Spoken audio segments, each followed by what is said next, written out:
अब्दुल सत्तार हा विषय डोक्यातून काढून टाका। अंबादास दानवेंचा सिल्लोडच्या मेळाव्यातून सत्तारांवर हा हल्लाबोल करण्यात आलाय। अब्दुल सत्तारांना आपण 15,000 हरवू शकतो असं देखील दानवे म्हणाले।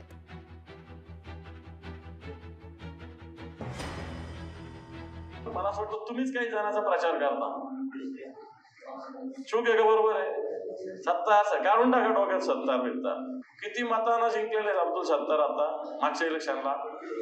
किती 24 बरोबर आहे। शिवसेना सोबत होती का नाही? होती। आता ह्या 24 शिवसेनेची ताकद किती मताची? चला एवढ्या तुमच्या बळावर किती मताची ताकद आहे सांगा? एवढ्याच्याच बळावर चला किती मताची ताकद आहे आपली?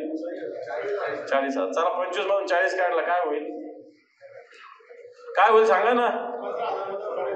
15,000 सीट पडेल ना। मग तुम्ही डोक्यात जरा विषय ठेवत चला। हे काही सोपं काम नाही निवडणुकीचं। अब्दुल सत्ताराच्या नावावर का सिल्लोडचं PR कार्ड लिहून नाही दिलेलं आहे। लोकशाही मराठी ऐका, पहा, जागरूक रहा।